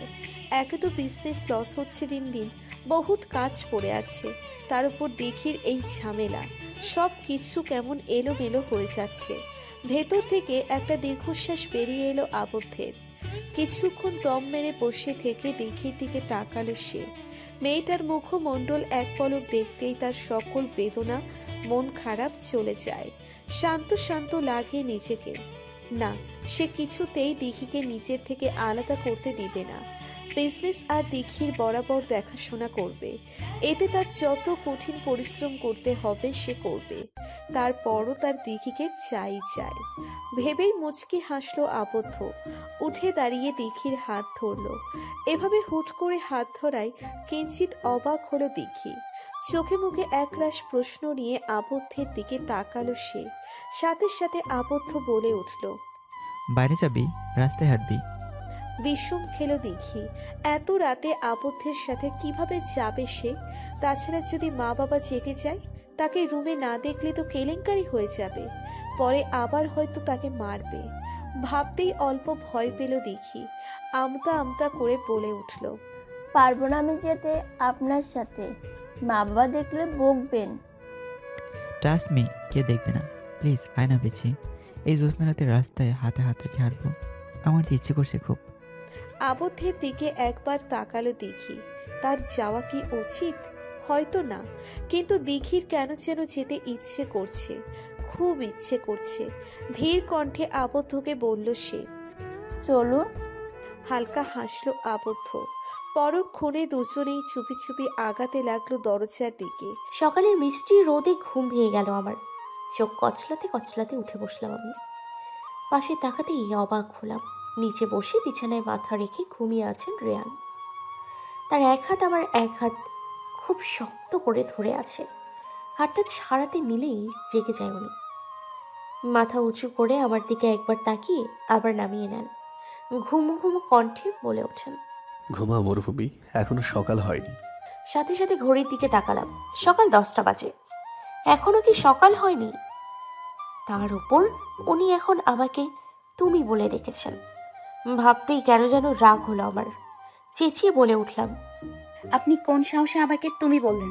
তার উপর আবার আমার রুমেই ঘুমিয়ে আছেন। এত কিছু বলার পরেও রেয়ান কিছু বললেন না। আমার দিকে তাকিয়ে হুট করে গালে একটা চুমু এঁকে দিলেন। হতবাক আমি, চোখ বড় বড় করে তাকিয়ে আছি তার দিকে। এতে তার কোনো হেলদোল নেই। আমার গায়ে আর একটা চুমু দিয়ে সোজা বের হয়ে গেলেন রুম থেকে। আমি বিস্ময় নিয়ে তাকিয়ে রইলাম তার যাওয়ার পানে। কিছুক্ষণ পর রেয়ান আবার এসে বলে গেলেন, তাড়াতাড়ি রেডি হও জান, বাইরে যাব। আর শুরু, কালকের মতো জ্ঞান হারিও না আবার, নাহলে কিন্তু সত্যি সত্যি খেয়ে ফেলবো। আমি এখনো অবাক। এই লোকের সমস্যাটা কি? এসব কেউ বলে? ভাবতেই মুখ থেকে আনমনি বের হয়ে গেল, অসভ্য। দিঘির বাবার সামনে সোফায় আয়েশ করে বসে আছে আবদ্ধ। চোখে মুখে বিস্ময় নিয়ে আবদ্ধের দিকে চেয়ে আছে দিঘির বাবা কামরুল আর মা শারমিন। কামরুলের কিছুটা দূরত্বে স্কুল ড্রেস পরে দাঁড়িয়ে আছে দিঘি। ভয়ে হাত পা কাঁপাকাঁপি করছে তার। সবাই নীরবতা পালন করে যার যার পরিস্থিতি ঠাঁই হয়ে আছে। অস্থিরতা দমাতে না পেরে কামরুলই আগে বলে ওঠে, তুমি কে বাবা? এখানে কেন এসেছো? আবদ্ধের সোজা সাপটা জবাব। আপনার মেয়েকে নিজের করতে। বিষম খেল কামরুল, বলল, মানে আমি আপনার মেয়েকে বিয়ে করতে চাই। ওর 18 বছর হতেই ওকে আমার কাছে নিয়ে যাব। অসম্ভব, দেখুন ওর বিয়ে। আমি জানি, তাই এখন এসেছি। আমি চাই না ও অন্য কারো হোক। তাছাড়া আপনার ওর জন্য যাকে দেখেছেন তার থেকে 1000 গুণ ভালো আমি। সো সমস্যা কোথায়? আছে সমস্যা। আমি আপনার সাথে আমার মেয়ের বিয়ে দিতে পারবো না। আপনি এখন আসতে পারেন। আবদ্ধের চোখ মুখ লাল হয়ে গেল মুহূর্তে। দাঁতে দাঁত চেপে বলে উঠল, আপনি চান বা না চান আপনার মেয়ের বিয়ে এই আবদ্ধের সাথেই হবে। Mind it. বলেই দাঁড়িয়ে গেল আবদ্ধ। সোজা দিঘির কাছে গিয়ে ওর হাত চেপে ধরে নিয়ে যেতে লাগলো বাইরে। কিন্তু দিঘি যেতে চাইছে না। বারবার আবদ্ধকে মানা করছে, কিন্তু সে তার কথায় পাত্তাই দিচ্ছে না। এক পর্যায়ে থেমে যায় আবদ্ধ। নিচের দিকে তাকিয়ে এক হাত দিয়ে নিচের চুল আঁকড়ে ধরে। একটু শান্ত হতেই দিঘির দিকে তাকায় সে আর বলে, চিন্তা করিস না, তোকে স্কুলে নিয়ে যাচ্ছি শুধু, অন্য কোথাও না। স্কুল ছুটির পর আবার বাসায় দিয়ে যাবো। আবার কিছুক্ষণ চুপ থেকে আবদ্ধ বলে ওঠে, এত কিছুর পরে তোর বাবা হয়তো তোর বিয়ের কথা আর ভাববে না। আর যদি ভাবে তাহলে আমিও দেখবো তোর বিয়েটা হয় কিভাবে। বিয়ে তো তোকে আমাকেই করতে হবে। বলেই একটা দম ফেললো আবদ্ধ। তারপর আবার হাঁটতে শুরু করলো দিঘির হাত ধরে। গাড়ির পেছনের সিটে বসে আছি আমি আর রেয়ান। সামনেই গাড়ি চালাচ্ছে ড্রাইভার সাহেব। খানিকটা অবাক হয়ে সিটে হেলান দিয়ে বসে আছি আমি। ডক্টর বলেছিলেন এই গাড়িটা ডক্টরের নিজের গাড়ি, অথচ আমার জানা মতে উনি কোনো গাড়ি আনেননি এখানে। কয়েকবার জিজ্ঞেসও করেছিলাম তাকে, জবাবে উনি মুচকি এসেছিলেন মাত্র। তার জবাব না পেয়ে অনেকটাই বিরক্ত আমি। রেয়ানের থেকে চেপে বসে জানালার দিকে দৃষ্টি স্থির রাখলাম আমি, আর চোখে ডক্টরের দিকে একবার তাকিয়েছিলাম। সে আমার দিকে ভ্রু কুচকে তাকিয়ে আছে। পাত্তা দিলাম না তাকে, স্থির তাকিয়ে রইলাম বাইরের দিকে। হুট করে রেয়ান আমার কোলে মাথা রেখে হাঁটু গুজে শুয়ে পড়লেন শিয়ে। বিস্ময়ে চোখ দুটো বড় বড় হয়ে গেল আমার। তার উপর সামনে ড্রাইভার আছেন। ভুলবশত উনি যদি পেছনে ফিরে কিংবা সামনে থাকা আয়নায় তাকান তাহলে তো সর্বনাশ হয়ে যাবে। ভাবতেই দাঁতে দাঁত চেপে ফিসফিসি বলে উঠলাম রেয়ানকে, কি সমস্যা কি আপনার? সামনে ড্রাইভার আছে দেখছেন না? এত বেহায়া কেন আপনি? উনিও আমার দেখা দেখি ফিসফিসিয়ে বললেন, তোমার জন্য। আর শোনো, ড্রাইভার চাচা পিছনে ফিরবে না, তাই বিরক্ত করো না তো। সামনের আয়না দিয়ে দেখলে? তাছাড়া আপনি বা আমার কোলে মাথা রেখে শোবেন কেন? কোন সাহসে? আমার সাহসের আধা অংশ তুমি দেখো নি। আমাকে চোখ মেরে উঠে বললেন রেয়ান। ড্রাইভার চাচাকে উদ্দেশ্য করে বলে উঠলেন, চাচা গাড়ি থামান তো একটু। গাড়ি থামালো ড্রাইভার চাচা। চোখে মুখে একরাশ প্রশ্ন নিয়ে রেয়ানের দিকে পেছন ফিরে তাকালেন উনি। রেয়ানেরটা হাসি দিয়ে বলে উঠলেন, চাচা সামনের আয়নাটা একটু কিছু দিয়ে বেঁধে দিন তো, আমার মিসেসের সমস্যা হচ্ছে। দাঁত কেলিয়ে হাসলেন ড্রাইভার চাচা। লাজুক ভঙ্গিতে বললেন, আচ্ছা বাবা। বিনিময়ে রেয়ানও হাসলেন। আমার দিকে তাকাতেই তার হাসি যেন আরো বেড়ে গেল। আমার কোলে আবার মাথা রেখে শুয়ে পড়লেন উনি। দুহাত দিয়ে আমার কোমর জড়িয়ে ধরে আবদার ভরা কণ্ঠে বলে উঠলেন, আবার চুলগুলো একটু টেনে নাও না মরুভূমি। নিঃসংকোচ বোধ, আবেদন। তার কথাই এবার বেশ রেগে গেলাম আমি। ওনার চুল জোরে জোরে টানতে লাগলাম। এতে উনি আহ শব্দ করে আমার দিকে তাকালেন। চুলে হাত বোলাতে বোলাতে বলে ওঠেন, মরু, কি করছো তুমি? আস্তে টানো আমার চুলটা। কি মরু? মরুভূমি ডাকছেন আমাকে? আমার নাম মীরা, ওগুলো না। মীরা ডাকতে পারলে আমার নাম ধরে ডাকবেন, না হলে ডাকবেন না। শোনাব মরুভূমি, চুপচাপ আমার মাথায় হাত বোলাও, আদারওয়াইজ আমি বাধ্য হবো তোমাকে গাড়ি থেকে বের করে দিতে। কথা শেষ করার আগেই ড্রাইভার চাচা গাড়ি ব্রেক করে দেন। আচমকা ব্রেক দেয়। আমি আর রেয়ান দুজনেই শরীরের নিয়ন্ত্রণ হারিয়ে ফেলি। সামনে থাকা সিটে বাড়ি খেতে যাব তার আগেই রেয়ান তার হাত দিয়ে আবার কপাল ধরে ফেললেন। ফলস্বরূপ উনি হাতে ব্যথা পান প্রচুর। অনেকটাই রেগে গেছেন রেয়ান। কয়েক সেকেন্ড চোখ বন্ধ করে উঠে বসলেন উনি। ড্রাইভার চাচাকে কিছু বলতে যাবেন তার আগেই সামনের জানালা থেকে একটা মেয়ালি কণ্ঠ ভেসে উঠল। মেয়েটা জানালা দিয়ে উকি দিয়ে ড্রাইভারকে উদ্দেশ্য করে বলে উঠল, আমাকে কি একটু লিফট দেওয়া যাবে? সাথে সাথে রেয়ান বলে উঠলেন, না। গাড়ির ভেতরে থেকে কোনো ছেলের মধুর কণ্ঠ শুনে জানালা দিয়ে ভেতরের দিকে আরেকটু উকি দিল মেয়েটি। রেয়ানকে দেখতেই দাঁত কেলিয়ে হাসলো সে আর বলল, স্যার প্লিজ আমাকে লিফট দিন। আসলে ফ্রেন্ডদের সাথে ঘুরতে এসেছিলাম, ভুলে পথ হারিয়ে ফেলেছি। ওদের খুঁজছি অনেক, কিন্তু পাচ্ছি না। খুঁজতে খুঁজতে এখন কোথায় এসেছি জানি না। কাইন্ডলি আমাকে একটু আমার হোটেলে পৌঁছে দিলে খুশি হব স্যার। রেয়ান কিছুক্ষণ মেয়েটির দিকে ডান ভ্রু উঁচু করে বিরক্তি নিয়ে তাকিয়ে রইলেন। পরক্ষণেই গম্ভীর কণ্ঠে বলে উঠলেন, হোটেলের নাম কি? চোখ মুখ উজ্জ্বল হয়ে উঠল মেয়েটার। হোটেলের নাম বলেই গাড়ির দরজা খুলে সামনে বসে পড়ল সে। আমি মেয়েটার দিকে একবার তাকিয়ে তারপর জানালার দিকে ফিরে রইলাম। গাড়ি চলতে লাগলো তার আপন গতিতে। এদিকে মেয়েটা বারবার রেয়ানের দিকে তাকাচ্ছে, কিছু হয়তো বলবে। ইচ্ছে দমাতে না পেরে রেয়ানের দিকে ফিরে বসলো মেয়েটি। হাসি মুখে বলল, আমি নয়না, আপনি কে? রেয়ানের কোনো হেলদোল হলো না। নয়নার দিকে একবার তাকিয়ে আবার মুখ ফিরিয়ে নিলেন। গম্ভীর কণ্ঠে বলে উঠলেন, রেয়ান। মেয়েটি এবার আমাকে উদ্দেশ্য করে বলে উঠল, ও আচ্ছা, উনি কে? রেয়ানের মুখে বাঁকা হাসি ফুটে উঠল, যেন এই প্রশ্নেরই অপেক্ষায় ছিলেন উনি। এক হাত দিয়ে আমার কোমর জড়িয়ে তার একদম কাছে নিয়ে গেলেন। কপালে কয়েকটা চুমু এঁকে দিয়ে মেয়েটির দিকে তাকিয়ে বলে উঠলেন, এবার বুঝছেন ও আমার কে? মেয়েটির মুখ মুহূর্তেই মলিন হয়ে গেল। সোজা হয়ে বসল সে। আমি শুধু অবাক হয়ে ওদের কাণ্ড দেখছি। পরক্ষণেই রেয়ান থেকে নিজেকে ছাড়িয়ে নিলাম। তার থেকে অনেকটা দূরত্বে বসতেই সে আবারও আমার কোলে মাথা রাখলো। নয়না আর চোখে সেটা দেখতেই তার মুখ যেন আরো কালো হয়ে গেল। নয়নাকে ওর হোটেলে পৌঁছে দিয়েই আবার গাড়ি চলতে লাগলো অজানা গন্তব্যের দিকে। বলতে গেলে গন্তব্যটা শুধু আমার জন্যই অজানা, কারণ রেয়ান আর ড্রাইভার চাচা তো জানেন তারা কোথায় যাচ্ছেন। একমাত্র আমাকেই বলা হয়নি আমরা কোথায় যাচ্ছি। বার কয়েকবার জিজ্ঞেস করেছি রেয়ানকে, উনি কিছু বলেননি তখনও। তাই এখন আর জিজ্ঞেস করছি না, কি দরকার। উনি যখন বলতে চাচ্ছেন না তখন এভাবে বারবার বেহায়ার মতো জিজ্ঞেস করার কোনো প্রয়োজন নেই, অন্তত আমার জন্য প্রয়োজন নেই। হঠাৎ কয়েকটা ভাবনা এঁটে বসলো আমার মস্তিষ্কের ভেতর। অদ্ভুতভাবে আজকে অজ্ঞান হচ্ছি না আমি, না মাথায় চিনচিন ব্যথা হচ্ছে। তবে কি আস্তে আস্তে ঠিক হচ্ছে আমি? ভাবতেই দীর্ঘশ্বাস ফেললাম। হঠাৎ চোখ গেল দূরে থাকা ট্রাকের দিকে। মুহূর্তেই মনে হলো, না, আমার ধারণা ভুল। আমি কখনো ঠিক হতে পারবো না। অতীত যে বারবার পিছু নিচ্ছে আমার, এই যে ট্রাকটা বিরক্তির কারণ হয়ে উঠেছে আমার। অতীতের স্মৃতিটা আবার চোখের সামনে ভেসে ওঠে। চোখ ঝাপসা হতে শুরু করে আমার, যেন ঘুমের রাজ্যে তলিয়ে যাব আমি। সন্ধ্যার দিকে মামির কাছে রেয়ানের কল আসে। আমার জ্ঞান হারানোর সমস্ত ঘটনা উনি খুলে বলছেন মামিকে। সব শুনে মামির যেন শেষ আশাটুকুও শেষ হয়ে যায়। ফুপিয়ে কেঁদে ওঠেন উনি। আবদ্ধ পাশে বসেই টিভি দেখছিল। মামির কান্নার আওয়াজে মামির দিকে তাকালো সে। মামিকে এভাবে কাঁদতে দেখে অস্থির হয়ে পড়ল আবদ্ধ।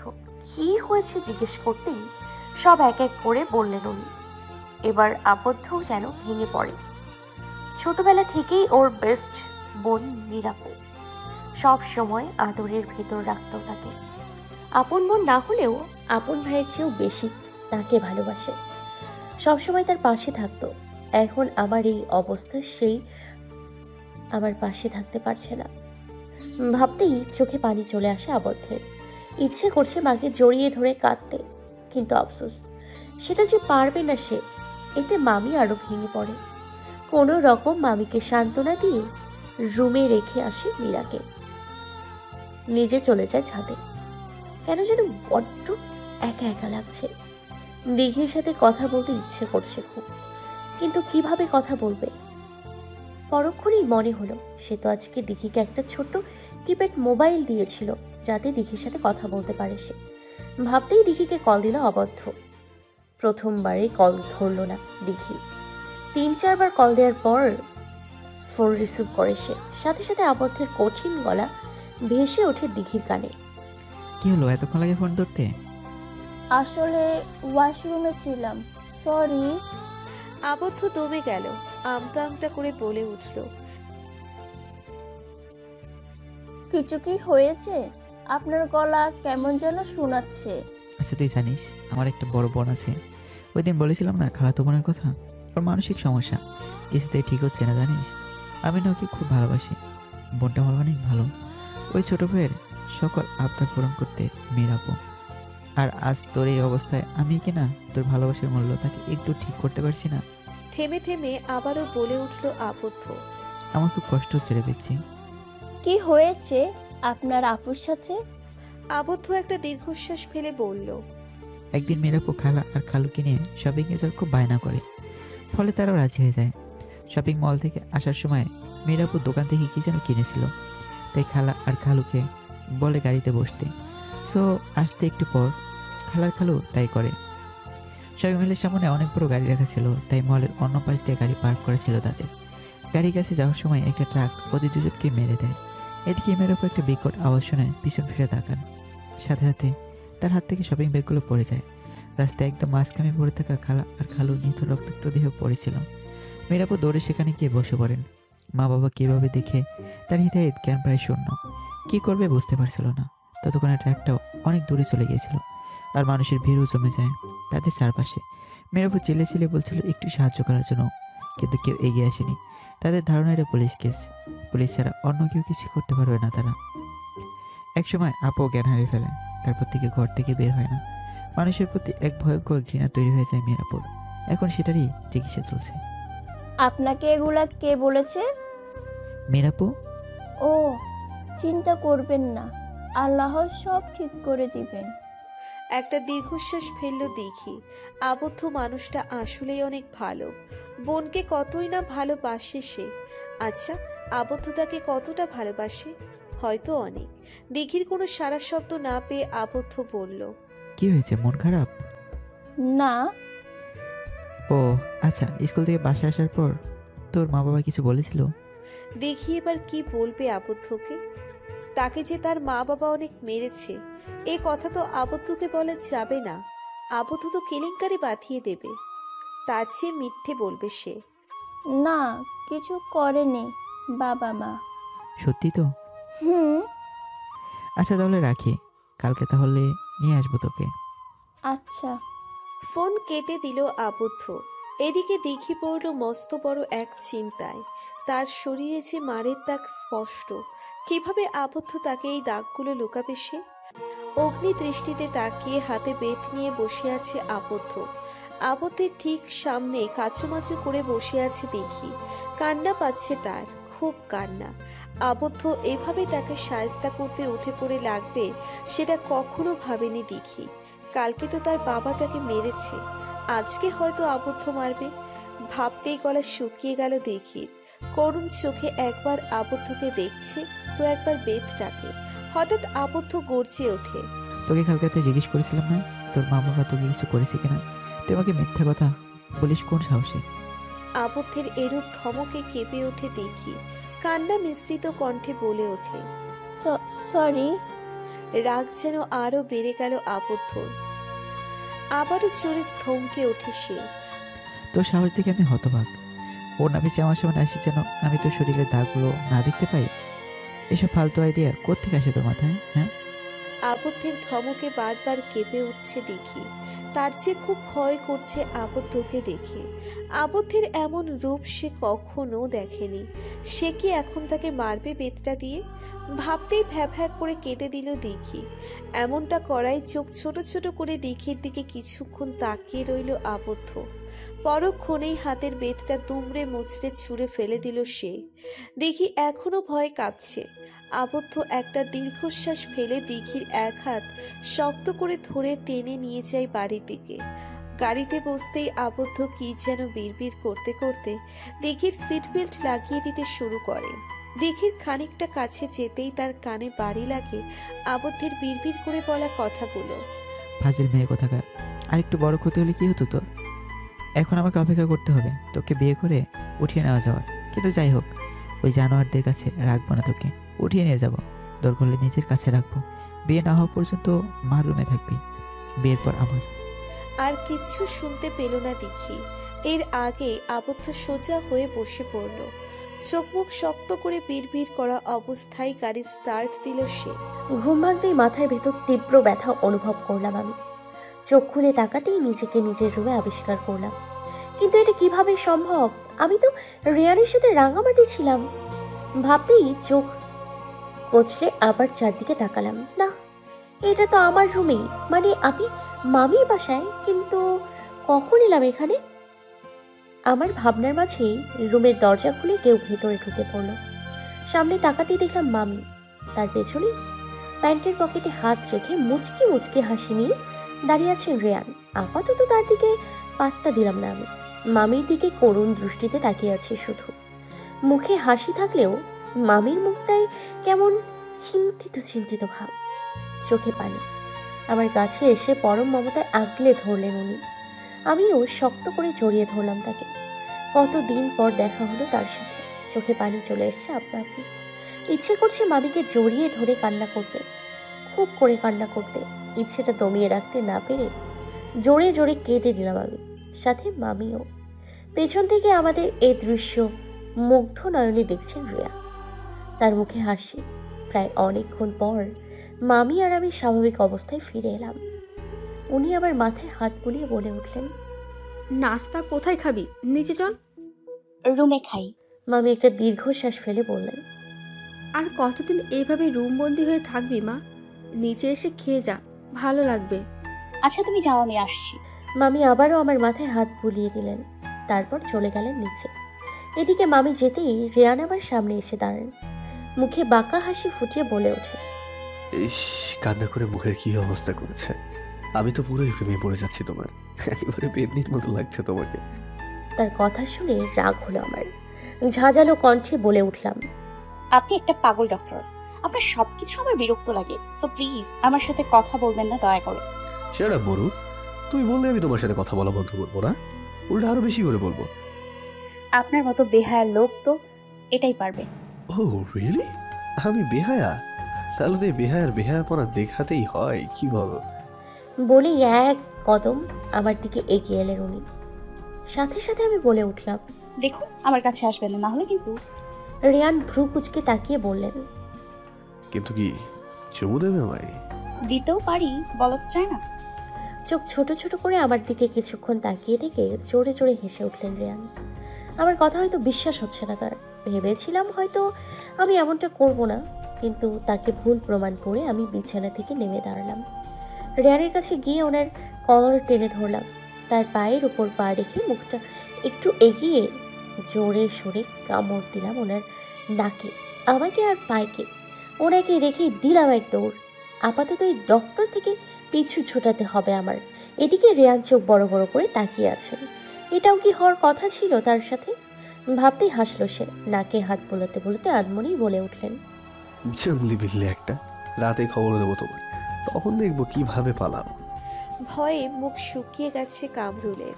মেয়েকে মেরে কত বড় ভুল করে ফেলেছেন তা আবদ্ধকে দেখেই বুঝতে পারছেন। কেমন লাল লাল চোখ নিয়ে তাকিয়ে আছে তার দিকে, যেন চোখ দিয়ে গিলে ফেলবে তাকে। এদিকে আবদ্ধ কামরুলের সামনের সোফার উপর পায়ের উপর পা তুলে মাথায় এক হাত দিয়ে শুয়ে আছে। অগ্নি দৃষ্টিতে তাকিয়ে আছে কামরুলের দিকে। ইচ্ছে করছে মেরে পুঁতে ফেলতে এই লোককে, কিন্তু সে নিরুপায়। শ্বশুর বলে কথা, কিন্তু শাস্তি তো সে দিবেই ভেবেই দাঁড়িয়ে গেল আবদ্ধ। কামরুলের মুখে টাকার বান্ডিল ছুঁড়ে মেরে বলে উঠল, আপনার মতো জানোয়ারকে ছেড়ে দিচ্ছি বলে ভাববেন না শাস্তি দিব না, অবশ্যই দিব। এই যে টাকা দেখছেন না, এগুলো দিয়ে এক্ষুনি বাজারে গিয়ে কাঁচামরিচ আনবেন আর এক নাগারে সব খাবেন। আমি আপনার মেয়েকে নিয়ে যাচ্ছি, ও আমার সাথেই থাকবে আমার বাসায়। আর হ্যাঁ, এসে যেন দেখি কাঁচামরিচ কিনে রেখেছেন, আমার সামনে বসে বসে খাবেন আপনি। বলেই দিঘির হাত টেনে নিয়ে যেতে লাগলো আবদ্ধ। জানালার ঠিক নিচে পাইপের কাছে দাঁড়িয়ে আছেন রেয়ান। কিভাবে পাইপ দিয়ে রুমে ঢুকবেন সেই চিন্তায় আপাতত রেয়ানের মাথায় ঘুরপাক করছে। নাকি একবার পাইপ দিয়ে উঠবেই দেখবেন। পরক্ষণে ভাবলেন, না থাক, একেবারে রাতেই উঠবে সে। তাছাড়া এখন উঠলে যদি তার মরুভূমি টের পেয়ে যায়, তাহলে তো বারান্দার দরজা রাতে আটকিয়ে রাখবে, যা মোটেও চাইছেন না রেয়ান। তাই একবার বারান্দার দিকে তাকিয়ে হামি দিতে দিতে চলে গেলেন গাড়ির দিকে। উদ্দেশ্য হসপিটালে যাবেন, অনেক কাজ বাকি তার। সময়ের সাথে সাথে এসব না করলে কাজগুলো আরও বেড়ে যাবে তার, যা মোটেও চাইছেন না রেয়ান। দিঘির শত মানা করার পরও আবদ্ধ তাকে তার বাড়িতে নিয়ে এসেছে। বাসায় ঢুকতেই প্রথমে মামির সাথে দেখা হয় তাদের। কিঞ্চিত অবাক হন মামি। আজকে আবদ্ধ এত তাড়াতাড়ি বাসায় আসলো যে? তাছাড়া তার সাথে মেয়েটাই বা কে? হালকা হেসে প্রশ্নগুলো আবদ্ধকে জিজ্ঞেস করতেই সে গম্ভীর কণ্ঠে জবাব দেয়, আমার ফ্রেন্ডের বোন মা, কয়েকদিন আমার বাসায় থাকবে। ওদের বাসায় একটু প্রবলেম আছে তো তাই। হাসলেন মামি। তার ছেলেকে তিনি বেশ ভালো করেই চেনেন। আবদ্ধ যে মিথ্যা বলছে আর কাহিনীটাও যে অন্য, সেটা বেশ ভালোভাবে বুঝতে পারছেন মামি। তবে মুখে কিছু বললেন না। এক নজর দিঘির দিকে তাকালেন উনি। মেয়েটা সুন্দর, দেখতেই মনে হচ্ছে যথেষ্ট মার্জিত একটা মেয়ে। মামি দিঘিকে উদ্দেশ্য করেই বলে উঠলেন, তোমার নাম কি মা? জি, জান্নাতুল জাহান দিঘি। বাহ, বেশ সুন্দর নাম তো। আসো আমার সাথে, আমি তোমাকে তোমার রুম দেখিয়ে দিচ্ছি। মাথা নাড়ালো দিঘি। সাথে সাথে আবদ্ধ বলে উঠল, মা আমি একটু আসছি, আমার কাজ আছে একটা। একটু পরে যা, মীরার সাথে দেখা করে আয় আগে, ও আজকে সকালেই এসেছে। চোখ মুখ উজ্জ্বল হয়ে উঠল আবদ্ধর। কিছু না বলেই দৌড় দিল আমার রুমের উদ্দেশ্যে। এদিকে দিঘি বরাবরই অবাক হচ্ছে। বোনের প্রতি কি কোনো ভাইয়ের এত ভালোবাসা থাকতে পারে? তার উপর সে যদি তার আপন বোন না হয়, কি অদ্ভুত, তাই না? আবদ্ধের এইসব কেন যেন দিঘিকে মুগ্ধ করে। বরাবরের মতো এখনো সে মুগ্ধ। দিঘির ভাবনায় ছেদ ঘটে মামির ডাকে। মিষ্টি স্বরে মামি বলছেন তাকে, এসো দিঘিমা, তোমার রুম দেখিয়ে দিই। জি আন্টি। আমি বিছানায় বসে বসে সামনে থাকা জানালা দিয়ে বাইরের দিকে তাকিয়েছিলাম। জানালা দিয়ে বাতাসের দমকা হাওয়া এসে বারবার আমার মুখ স্মৃত ছুঁয়ে দিচ্ছে। বেশ লাগছে সময়টা। এমন সময় খট করে দরজা খুলে যায়। আবদ্ধ এসছে। তাকে দেখেই হাসলাম আমি, সেও হাসলো। কিছুক্ষণ চুপ থেকে প্রথমে আমিই তাকে জিজ্ঞেস করলাম, কেমন আছিস ভাই? আলহামদুলিল্লাহ, তুমি কেমন আছো মিরাপু? আছি কোনো রকম। তা তোর ওই দিঘির কি অবস্থা? ভালো আছে ও? হ্যাঁ, ও ভালো আছে। ওকে এখানে নিয়ে এসেছি মিরাপু, বিয়ে হওয়া পর্যন্ত এখানেই থাকবে। ভালো তো, তাহলে বিয়েটা করে ফেল। হ্যাঁ করবো, ওর পরীক্ষাটা শেষ হোক। আচ্ছা এখন যা, ঘুমাবো আমি, রাতে কথা হবে। মন খারাপ হয়ে গেল আবদ্ধের। আগের মতো তার বোন তার সাথে কথা বলে না, হাসে না, নিজেকে গুটিয়ে রাখে সারাক্ষণ। ভাবতেই দীর্ঘশ্বাস ফেলল আবদ্ধ। রুম থেকে বের হয়েই প্রথমে গেল দিঘির রুমে। মামি কিছুক্ষণ আগে বের হয়েছে দিঘির রুম থেকে। আবদ্ধকে দিঘির রুমে যেতে দেখেও কিচ্ছু বললেন না উনি। তার যথেষ্ট বিশ্বাস আছে তার ছেলের উপর। এমন কিছু আবদ্ধ করবে না যাতে মামি ক্ষুণ্ণ হন। আবদ্ধ দিঘির রুমে ঢুকতেই দিঘি করুণ চোখে তাকালো আবদ্ধের দিকে। কিন্তু আবদ্ধের কোনো হেলদোল হলো না। গম্ভীর কণ্ঠে বলে উঠল সে, তোর কি কি লাগবে বাসা থেকে? আমি এখন ওখানে যাচ্ছি, একেবারে নিয়ে আসবো সব। আবদ্ধের কথায় জবাব দিল না দিঘি। নিজের মতো করেই বলল, প্লিজ আব্বাকে কিছু করবেন না, উনি আমার আব্বা হয়, একটু শাসন করবেই আমাকে, এমন শাস্তি দিয়েন না ওনাকে প্লিজ। চটে গেল আবদ্ধ। কপালের রগ স্পষ্ট তার। রাগ সামলে কোনো রকম দাঁতে দাঁত চেপে বলে উঠল, তাই বলে জানোয়ারদের মতো মারবে? নিজের হাত পা একবার দেখ, কেমন গর্ত গর্ত হয়ে গেছে জায়গা জায়গা। তুই বলি শাস্তি দেবো না মেয়েটারে? মাফ করে দিব? জীবনেও না। প্লিজ আমার কথা। ধমকে উঠল আবদ্ধ। ধমকের সুরেই বলল, যেটার উত্তর দিতে বলছি শুধু সেটার উত্তর দে, নাহলে আমার থেকে খারাপ দ্বিতীয় আর কেউই হবে না। খানিকটা ভয় পেল দিঘি। আমতা আমতা করে বলল, আমার বই খাতা আর জামা কাপড়। তোর বাবার জামা কাপড় ভরতে হবে না তো, আমি তোর জন্য জামা কাপড় কিনে আনবো। শুধু বই খাতাগুলো ওই বাসা থেকে আসবে, আর কিছু না। বলেই হন হন করে বেরিয়ে গেল আবদ্ধ। দিঘি এখনো স্তব্ধ হয়ে দাঁড়িয়ে আছে। কান্না পাচ্ছে তার, খুব কান্না। আবদ্ধ তার বাবার সাথে কি করবে আল্লাহ মালুম। বলল। কামরুলের বাসায় এসেই আবদ্ধ ধপ করে সোফায় বসে পড়ে। ভয়ঙ্কর একটা হাসি দিয়ে বলে ওঠে, শ্বশুর মশাই তখনকার ওই ব্যবহারের জন্য আমি সরি। প্রশান্তির এক নিঃশ্বাস ছাড়ল কামরুল। সে তো ভেবেছিল আবদ্ধ আজকে তার নাস্তানাবুদ করেই ছাড়বে। বাচ্চারও হয়তো উপায় নেই তার, তাই তো বাজার থেকে প্রায় 20 কেজির মতো কাঁচা মরিচ সামনে নিয়ে বসেছিল সে। অপেক্ষা করছিল কখন আবদ্ধ আসবে আর কামরুল তার কাছে ক্ষমা চাইবে। কিন্তু আবদ্ধের এখনের কথায় স্বস্তি পেল সে।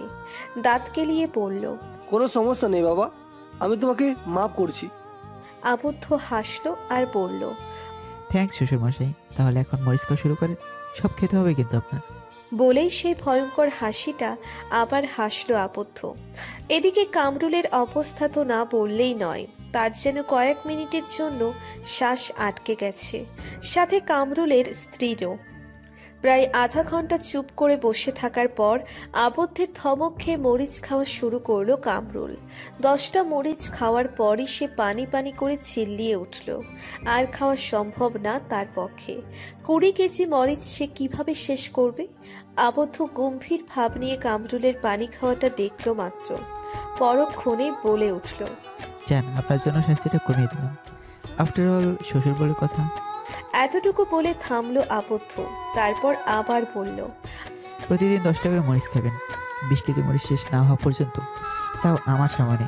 আর শাশুড়ি মা দিঘির বইগুলো দিন তো আমাকে, ওরা আবার পড়াশোনার জন্য লাগবে। আর এক মুহূর্ত দাঁড়ালো না মিসেস কামরুল।